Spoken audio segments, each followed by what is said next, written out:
I'm ready. Thanks for everyone. Bonjour à tous. Dear listeners, my name is Enlin, and I will present the work of my team in the Université Côte and INRIA Sophia Antipolis. Collaborated by Ankica and Frédéric, we focus on the design of smart contract for complex services and try to provide a solution based on model-driven approach. As the application of blockchains increases, we will eventually see complex services in the blockchain ecosystem. To be well prepared for that, first, let us think about some facts about complex services based on smart contract in blockchains. When we deal with complex services, different stakeholders have different requirements on the blockchain, including the transaction speed, security level, or the decentralization. Due to the bottleneck of the blockchain protocol, moving everything on one blockchain will be quite slow. So we need multi-chain to put each stakeholder on the most suitable blockchain for additional benefits. For example, unlock more kinds of value transfer, increase people's confidence in the blockchain technology. However, there are a lot of challenges for this problem. Currently, designers must be familiar with several smart contract languages. The smart contract's compatibility on multi-chain is not clear. The different contract interactive models on different blockchains prevent the modular design of services. Finally, the debug process is tiring. The designer cannot have timely feedback. Our team introduced model-driven approaches to solve the last two challenges. Let's see what happened in related works. In the single-chain scenario, there are a lot of efforts in business model translation, for example, the DAML language, and smart contract verification, for example, the K framework and the Maker Cork. Those are before contract and after contract approaches. There are also works in model-driven engineering. They model the smart contract as a series of state transition and verify the correctness before the contract code generation, for example, the F-solid-M. On the multi-chain scenario, there are some efforts in cross-blockchain decentralized applications. They are being prepared for mass adoption, for example, the Block C. The result in single chain is quite solid from above. However, we don't have equal knowledge for multi-chain scenario. So the philosophy of our research is to build multi-chain's reliability upon single-chain's result. Now, we propose a model-driven approach to partially address this problem. The core idea is to regard multi-chain smart contract as a composition of reused libraries at different blockchains with property annotations. That means first split the smart contract into different aspects, then compose them. Looking at this figure, we split the writing of smart contract in 3 layers. In the bottom layer, we take reliable single-chain smart contract libraries as our resources. Then jump to the top layer. Given what we think a service should do, and one possible solution is composed of our resources, the middle layer will help us map the previous solution to a concrete blockchain environment based on a library configuration. We use several models instead of a concrete smart contract to cover the whole development process. The advantage is that the general solution could be verified before the implementation stage, and the way to implement could be orchestrated to meet the time constraint or the gas constraint. Last but not least, the smart contract is a result of the model. Thanks to the personalized generator, we can easily move a service from one chain to a more suitable one. Let's see how each layer works theoretically in detail. Top layer is compose. Compose means the core logic P of a given service. It is morphism of a working flow from business model G. The business model can be viewed as a graph. Given business context, several decisions could be made to move to another context. It is implemented in conception by a set of mathematical symbols associated with transition rules. This implementation should be compatible with smart contract conceptions to make it convertible to a blockchain system. The transition rules is a series of steps. Each step could be annotated with a specification on transition. The core logic itself could be annotated with a specification on context symbols or the history of symbols during the execution. Then we come to the bottom layer. Let's read it like this. The libraries at different blockchains. One step is implemented by one function in one library dedicated to one blockchain. This relation is noted here. In fact, the implementation relation is many-to-many. We note all possible implementation for a step as its candidates. Each implementation has side effects on economic reasons and time. That's what we concerns in blockchain service design. Now we come to the middle layer. The middle layer, mapping, is a braid. It is small, but not trivial. Since we have mentioned the implementation relation, mapping is a concrete encoding of such relation. That means we need to precise the context conversion to an implementation functions interface, as well as the gas calculation and the transaction confirmation delay found in blockchain protocol layer. From core logical symbols to smart contract functions interface is called concretization conversion. The other way is called abstraction. Those two conversions are served for property proofs. Next comes to our unfinished work, but with clear ideas. How to check the property annotation. The behavior description is the core logic P at the middle top part of this figure. Up is the transition rules. Down is the context symbols gamma. The P's annotation is a predicate based on gamma. At the concept design stage, we could already reason the design based on the hypotheses of each step before valid an implementation. For each implementation, the abstraction conversion could help build invariants of core logic P, but in the context of implementation F. Using proof methods such as type theory, model checking, and proof assistant, we can verify whether an implementation valid the step property annotation or not. This framework design gives an abstract semantics at service level for the properties that we are interested in. Another important step is to put the verified core logic P, mapping C, back to a concrete smart contract. This is a code generation step. In the future, we tend to use Gmod Studio and Eclipse modeling framework to integrate all the previous definitions to build different contract language generators. Let's review our model-driven approaches theoretically. It uses multiple models at different layers to reconstruct the multi-chain smart contract development process. The top layer helps to define business models independent of the choice of the blockchain. The middle layer helps perform service orchestration for optimized gas cost or execution time. The bottom layer makes such approach scalable to multiple blockchains. All the layers together helps construct and service level abstract semantics for the properties that we are interested in. Now, let me introduce Ankica for the second part, the implementation. Welcome, Ankica. Hello. So I'm Ankica Barisic. I'm a postdoctoral researcher at Université Côte d'Azur, working with Enlin on the same project. And I will now present how, for now, we implemented the proposed solution and exemplify it with a ERC20 case study that was provided by the CMAG. Basically, we connected the framework for now with the BlockSeed framework that is also developed with the CMAG.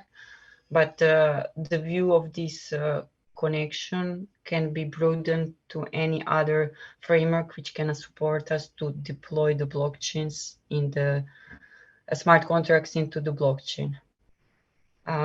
Can you change the slide? Yes.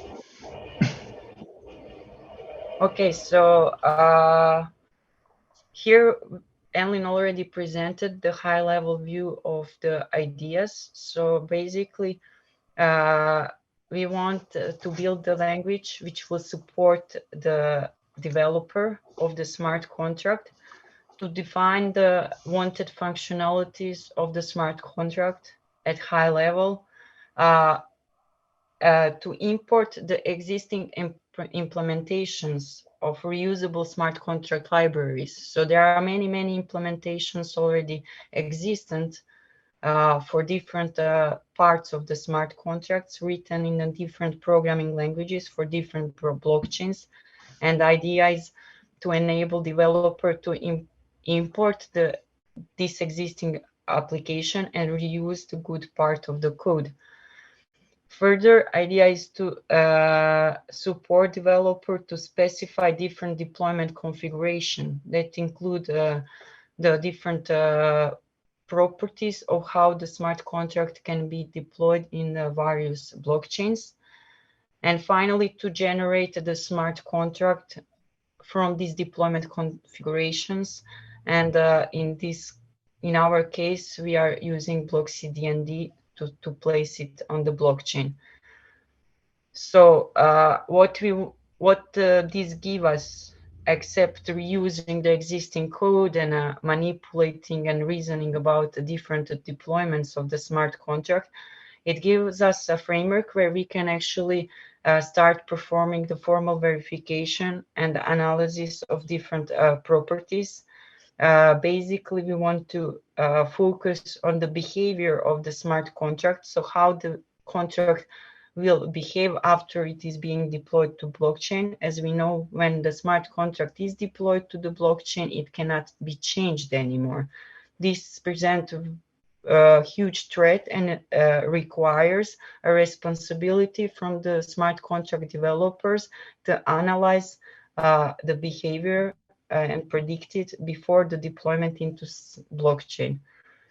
Further, we want to analyze the interesting properties. So some of the properties that put our attention, especially when thinking about multi-chain scenario, are the complexity, so inherited complexity of smart contract, the cost, so depending on amount of code and which blockchain we should choose, the cost of deployment of this smart contract will be different, and to optimize different constraints that we want to enable developer to write inside of the framework explicitly.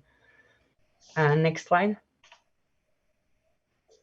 So from this, we get, for now, three separate syntactical part of the language. First one refers to the smart contract, the one that we want to specify, and it's meant to enable us to write properties and functionalities of this smart contract. The second part is libraries. So we want to be able to import and sync the existing smart contracts into repositories that we call libraries, so we can reuse certain functions of existing smart contracts into the one that we are developing. And third part is a deployment or a configuration, where we want to specify blockchain specific details and introduce expected mappings and observe what happens when we use certain mappings of other smart contracts and functionalities into the contract that we want to develop. Next slide. So we use model-driven approach to build this framework or the language. For now, we are focusing on the most relevant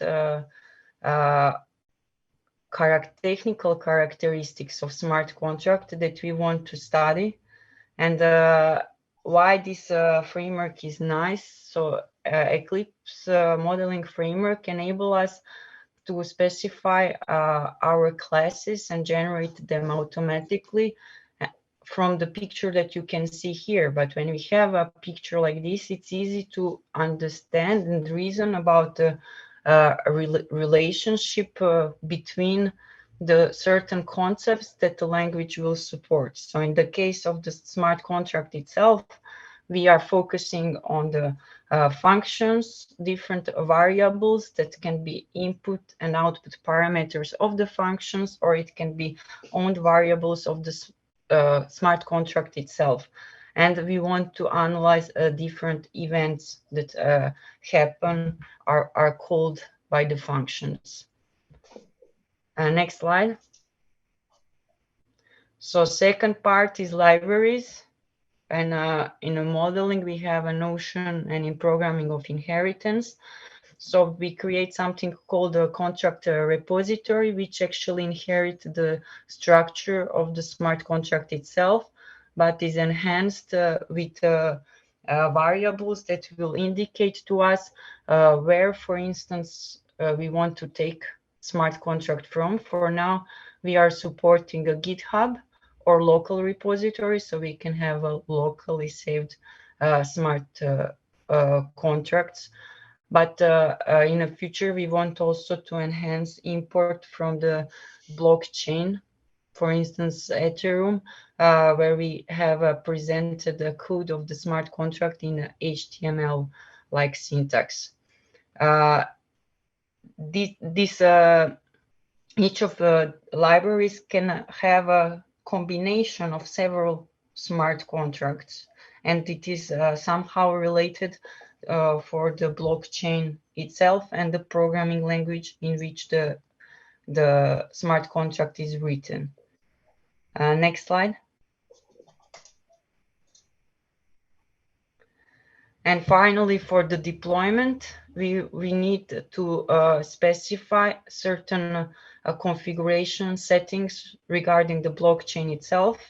And we are supporting the mapping. In this case, we are focusing on mapping of reusing the complete existing contracts in the wanted smart contract, or mapping individual functions and checking that there is a good match between the high-level specification of what you want and what is actually implemented. Next slide. Okay, so what we provided in the language for now, we have a interface to type these smart contract libraries and deployments, as we presented previously. So just by using the .smartcontract.lib.deploy, we are enhancing the developer with everything what is common to any programming language, like having a syntactic and grammatical checkups and the suggestions how to write the script by itself. This is done with the Xtext and enable us to specify and hardcore inside certain invariants and expectation based on the model that we presented above. Next slide. Okay, so we work with the ERC20 smart contract study for now. So ERC20 is developed and provided by the CMAG. We have two different implementations. First one is addressing the Ethereum blockchain and is written with Solidity. And the second one is written in Java and is supported to be deployed on the Sawtooth. So for now, we want to support these two scenarios and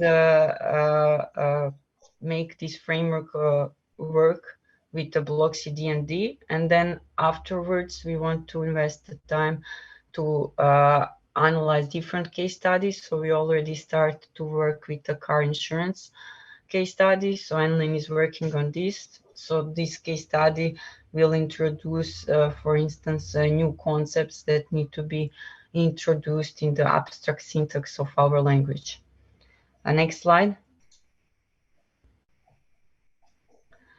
So this is how the editor looks like. So on the left side, we always have an outline of the different variables and functions of the smart contract that we want to create.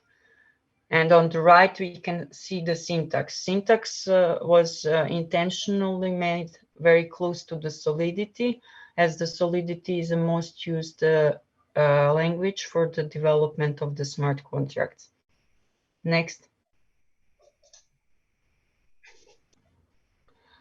So basically, when a developer define wanted functionalities, so here C20 example is interesting because we have a basic functionalities that are enforced by the standard, but then on top of it, we have additional functionalities like a mint burn functions that can be combined with the token implementation. We want to combine this using different repositories. So for now, we are what we implemented is to generate the library automatically and analyze the code from the Solidity smart contract. And the second step is to support the Java smart contract. So basically, by providing a Git repository, we are getting automatically generated on the right the library that, as you can see, doesn't have all the code inside. It has just entities like functions and properties and events that we want to analyze for this smart contract. But it also knows exactly where is the location of the implementation of these functionalities, so it can reuse it later when generating a final smart contract. Next.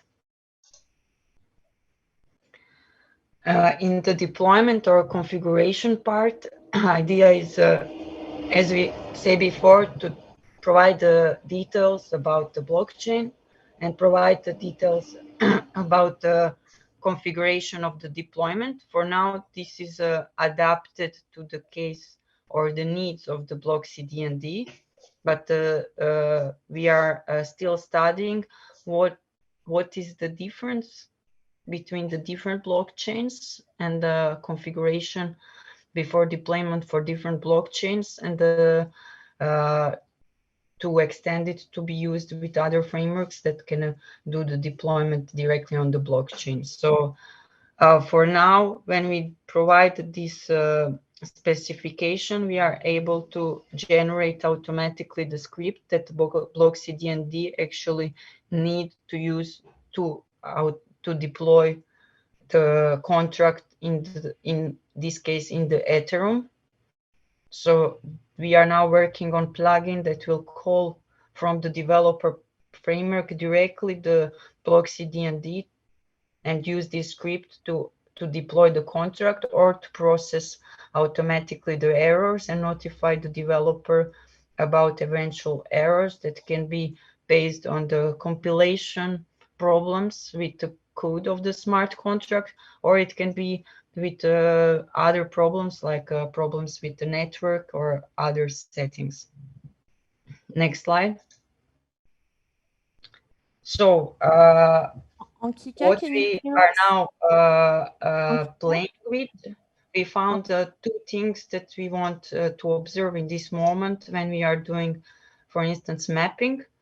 If we do mapping, certain contracts has dependencies on other contracts and part of the code and the functions. So for now, we are making a visual preview of yes. Ankica, can you hear us? Sorry about this. We just have a small technical problem here because we need to move to another room because we haven't planned that there was a lecture at 15 past 5. So if you can just wait. So we are just going to move room and we are going to continue. Is that okay? So 5 minutes. Yes, yes. Very sorry Okay. about that.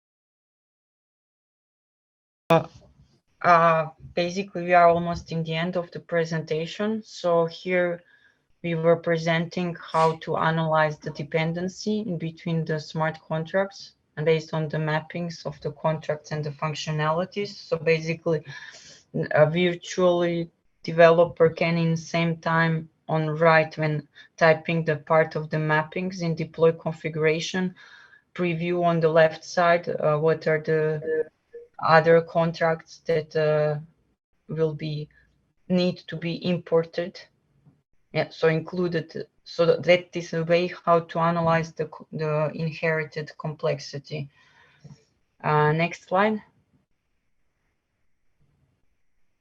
And other thing that we now plan to work on is actually to analyze the certain properties based related to the behavior. So in the case of the ERC20, we have 3 functions that are general. So for instance, approve, transfer from, and allowance.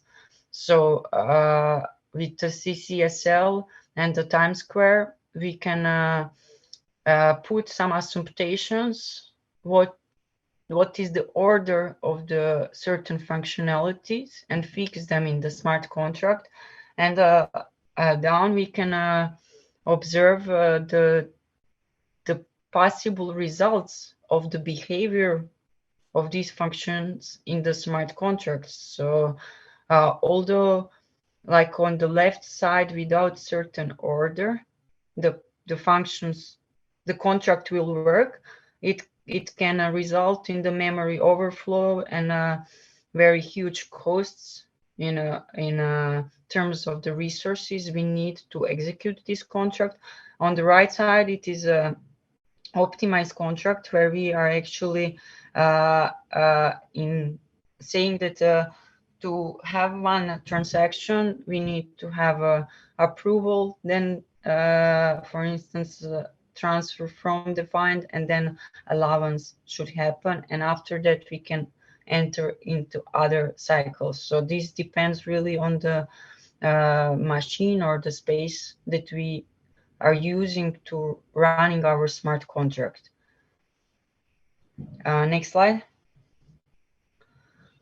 So this was a presentation of implementation of our solution. We are very happy to hear your questions and especially to see if there are some properties that would be interested from your side to be implemented and analyzed on this framework.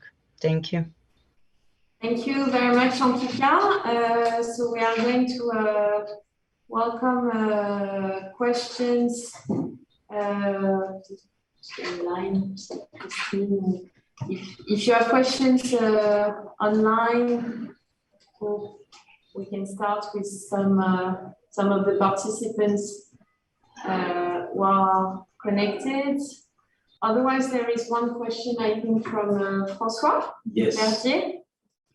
Yes, Ankica, I was very impressed by what you have shown in this presentation. And I have a question about the events that were on your diagram, the first diagram. You have not said a little so much on these events, and can you explain what they could do, what they could make in a smart contract, and if these events could be some real-time events or something like that. Yes, so for now we are as last example also that we show actually is based on the events or the states. So events in the smart contract as we see them are things that will change the state of the smart contract. So we need to have a way how to say that what is the state of the current process. So each time certain so to make a certain transaction with coins, typically we need approval from the owner that he will give the money, or we need to know that the balance is more than zero. So these events exist already, at least in the Solidity smart contracts, and they are fired by certain functions. So when certain function is executed and it's positively executed, actually the event is fired, and this actually changed the flow of the smart contract. So it is also interesting for us to get more examples and more discussions about possible events or states that we can examine further. So for now, they are just inherited from the code that we have, but the idea is to work with these events and to understand them in the individual flow of certain user of the smart contract, or what we can enforce based on these states. Like we show, if we can enforce certain ordering of when certain function can do certain events. Other way, we are blocking it. And here we are getting this time consideration. So are we going to wait for the approval for certain amount of time and then we will cancel what was done, or we will stay in deadlock for forever? So because in the smart contracts, it's really not clear what is the flow, and usually it's just implied or relies on the behavior of the smart contract itself, but then the things get blocked and take resources and can cause different problems, right? Other thing is having the same users trying to do in parallel certain events, right? And maybe their balance is okay to make 3 transactions in the same time, but these transactions need to know about each other because they will impact the balance that actually create the approval. So we need to have a way to enforce and analyze the ordering, or at least if we decide as a developers to ignore this fact, we need to be aware of the consequences. Okay. Okay, thank you a lot, Ankica.